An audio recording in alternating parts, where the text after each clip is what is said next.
Halo teman-teman, kita kembali lagi di podcast Renaldo Panji Saham. Dan di video kali ini kita akan melanjutkan video sebelumnya. Di video sebelumnya, kita sudah membahas cara gampang untuk melakukan analisa fundamental saham.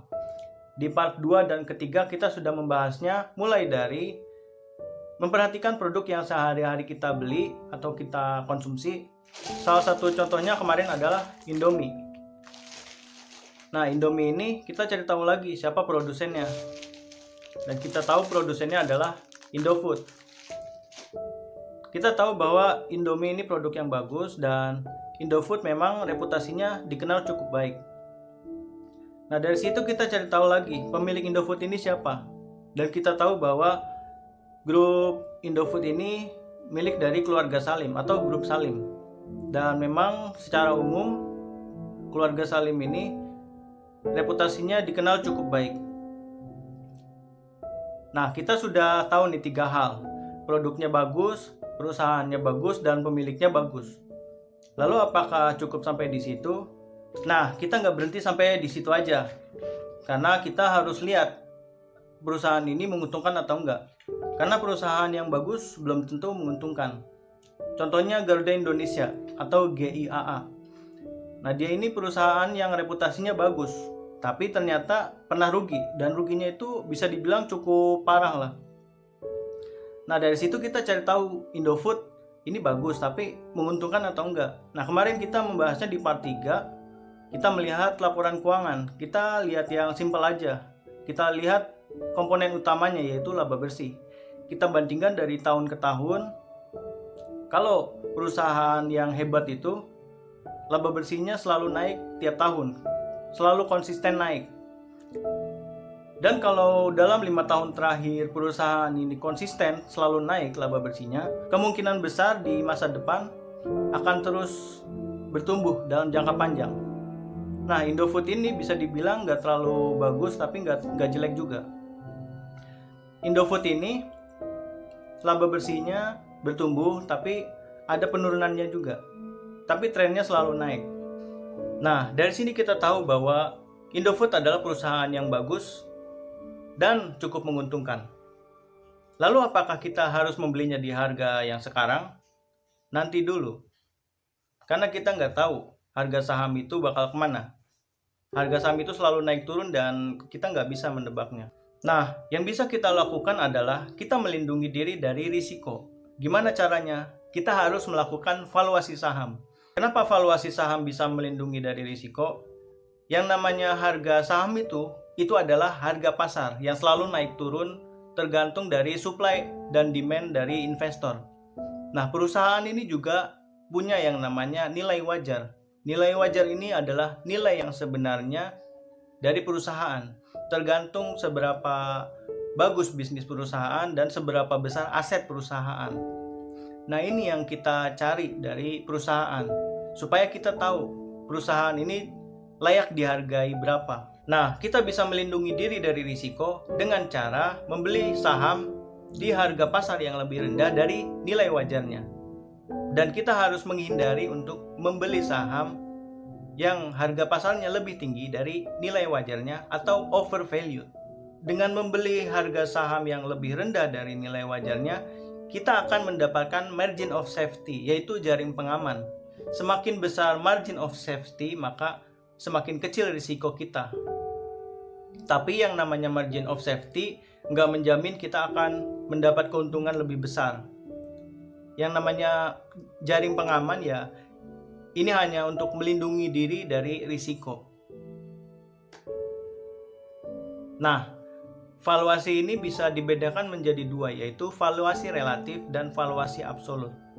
Valuasi relatif ini tidak mencari nilai wajar berupa harga saham, tapi membandingkan dengan komponen yang ada di laporan keuangan, seperti laba bersih dan ekuitas atau book value.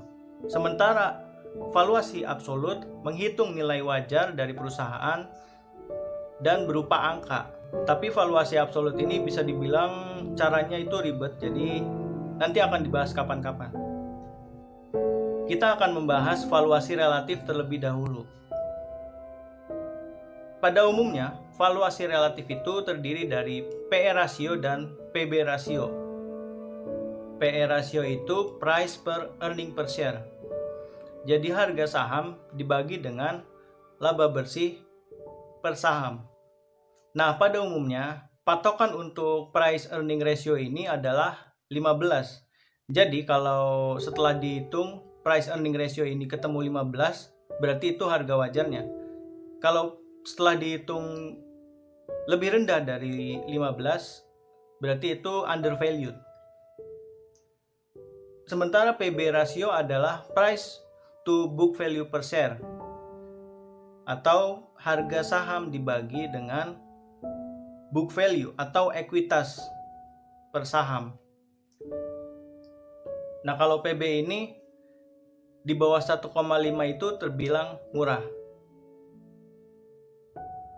Kita akan langsung praktekkan dengan saham Indofood. Jadi kita lihat dulu harga saham Indofood ini sekarang berapa. Per hari ini tanggal 31 Mei harga saham Indofood itu di angka 5.750. Lalu kita lihat earningnya. Nah, earning ini adalah laba bersih, tapi bukan laba tahun berjalan biasa ya. Kita harus ingat, laba bersihnya ini adalah, kita ambil laba bersihnya ini dari laba bersih yang dapat diatribusikan ke pemilik entitas induk.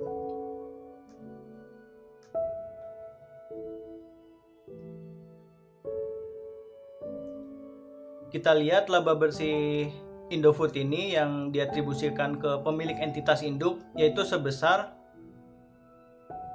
4908172 dalam jutaan rupiah.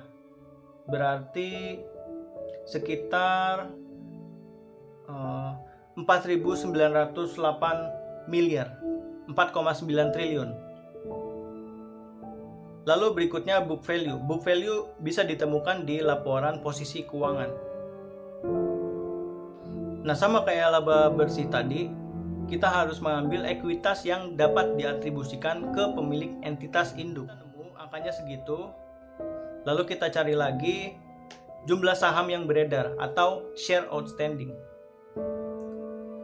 Nah, share outstanding ini bisa ditemukan di ekuitas, di bagian ekuitas, di laporan posisi keuangan, di bagian modal dan ditempatkan dan disetor penuh. Ini kita lihat yaitu sahamnya sebanyak 8.780.000.000. Nah, dari situ kita cari EPS-nya dan BVPS-nya, earning per share dan book value per share. Kita bagi earnings dengan share outstanding. Jadi ketemunya angkanya 559. Lalu BVPS kita hitung lagi dengan cara membagi book value dibagi dengan share outstanding. Dan ketemu angkanya 4.300. Dari situlah baru ketemu angka PE rasio dan PB rasio. Kita langsung bagi aja, harga sahamnya 5.750 dibagi dengan EPS-nya 559. Ketemu angka 10,29.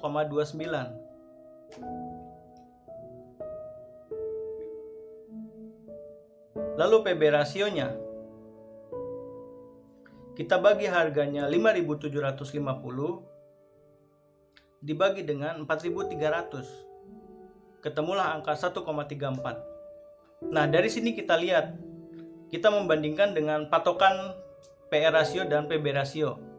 Tadi PE rasio patokannya itu 15. Kalau lebih rendah dari 15, berarti bisa dibilang undervalued.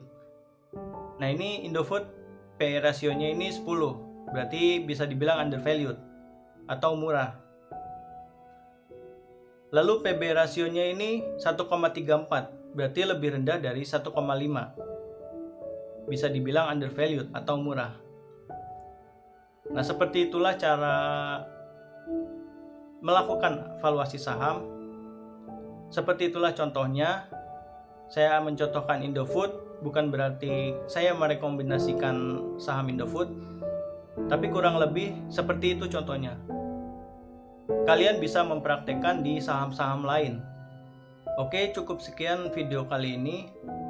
Semoga bermanfaat dan kita akan bertemu di video selanjutnya. Jangan lupa subscribe dan tekan tombol loncengnya untuk mendapatkan notifikasi dari video-video baru di channel ini. Terima kasih dan sampai jumpa.